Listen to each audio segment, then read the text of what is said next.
I think you want to continue to deny. It's just all you got to do is do your research, even on the things that I'm saying. Because what's going to happen when you do that?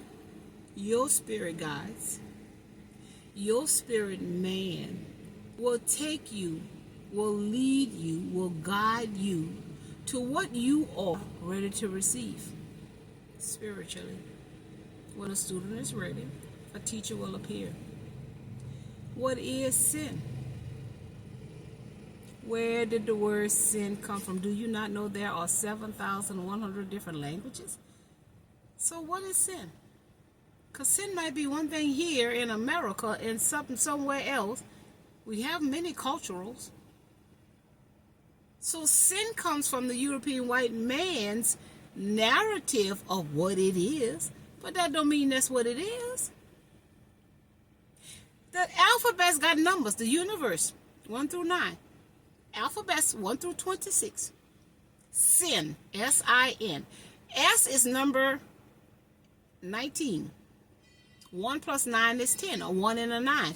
Oneness and consciousness. 1 plus 9 is 10. That's oneness, self. I is number 9 in the alphabet. 9 is connected to consciousness, ending cycles, starting new beginnings, because there's nothing after 9 except 10, a 1 and a 0. Starting new, reset.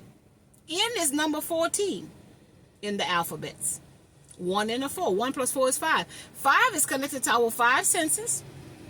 God's grace, universal connection. You see, 5 limbs. So again, what is sin? So if 1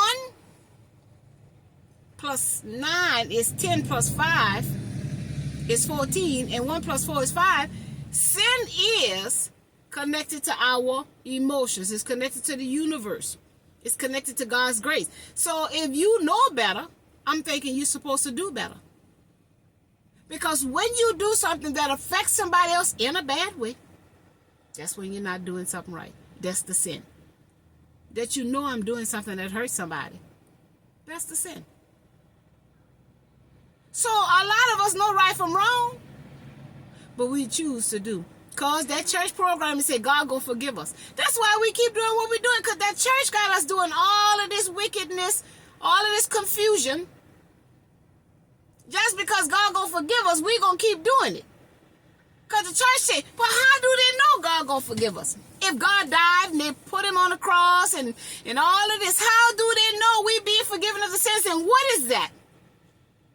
When you are forgiven from your sins, what is that? What does that look like? How would anybody know that I got forgiven, oh my God, of my sins? How would anybody know I got forgiveness for my sins? I just want you to let that sizzle in your spirit. How do they know God forgave me?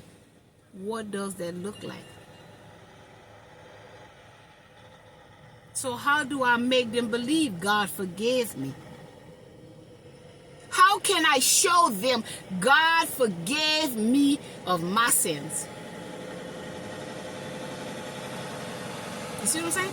And what if God forgave me of my sins and they doing that sin and I tell them to stop doing that sin because God can forgive them of the sin, but they don't believe me because we ain't been taught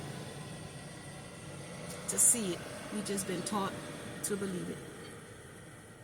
So 9 out of 10 times they ain't gonna believe little old me. They're just gonna believe those people behind that pulpit, the people in authority position, the school teachers, the government system, because they're programmed to believe them, to trust them, to have faith in them, because they are the ones who gave them the God. But you know why everybody believe in God? Oh my God, my God, my God. Everybody believe in God because that God is inside of them. That's why they believe it. They don't believe because somebody gave it to them. It's in them. Just because somebody says something, that don't mean it's so. That don't mean it's the truth. They got a lot of people don't believe in going in no church. They don't believe in no God. They don't believe in no religion. They got atheists. You see what I'm saying? If you think about it, what is God? You cannot say this God that they given us. It's some powerful, omnipresent, all omnipotent, this, that, and the third. And all of this hell popping off around here. This God decided to not come around. Oh, I ain't going to sleep with them people. I'm going to wait a little bit while longer. Let him endure just a little bit more. But he's supposed to be an all-loving one, you see. That's what I'm telling y'all. He who holds the narrative holds the power over the people. Be your own narrator. I'm God. God is me. We are one. I'm just a spirit and soul. I'm just dust particle. I'm not this meat suit. My name is Daphne. But there is no Daphne. Oh my God. Connect with it? That's deep right there. That's just my name. That my mother gave me to acknowledge my being. But if I didn't have a name, who would I be? Who would I be? She? That girl? Her? See? They don't want us to go deep like that. We are spirit and a soul. And the name is to acknowledge who we are experiencing. I'm experiencing being Daphne. God is experiencing being Daphne. My soul is experiencing being Daphne. My spirit is experiencing being Daphne. But who is Daphne? I get to determine who is Daphne because Daphne is here with me, not with no preacher, no school teacher, no government official. Not my mama, not my daddy, not my husband, not nobody, my children. I'm the only one know what it feels like to be me. I'm the only one can tell that story from my experiences and my perspective. And the only way somebody outside of me can connect with that is on a spiritual level, on a soul level. They can resonate. You understand? Spiritually. And that's what they don't want us to understand. We are connecting with each other spiritually. That's why they program us to look at the exterior.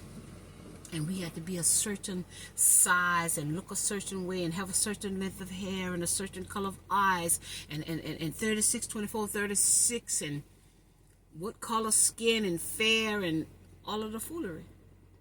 That way you're focusing on the book and not the person's heart, because out of their mouth speaks what's in their hearts.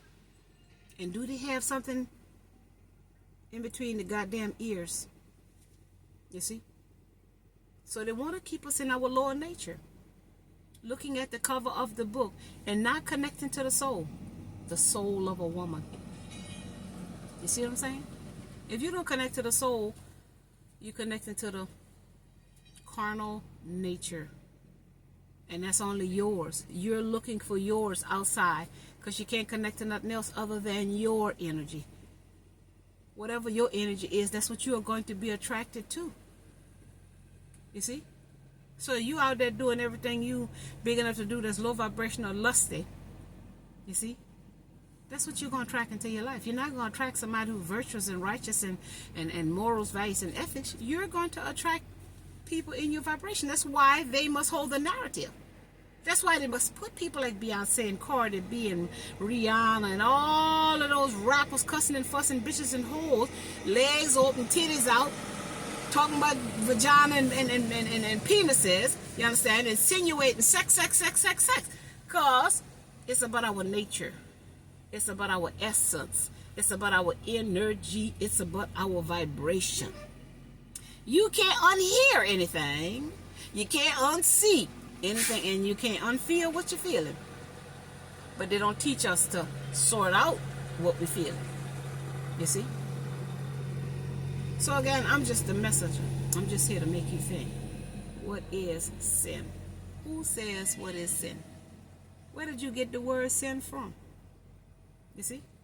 If you say S is 19, that's a 1 and a 9. That's oneness and consciousness. See, I'm talking to you in another language. And the I is conscious, 9, which is connected to ending cycles. Your consciousness need to end the cycle. And the N is 14. 1 and 4 is 5. Using your 5 senses. You see? I held a conversation with the word sin. S-I-N. But you're not going to see it that way because man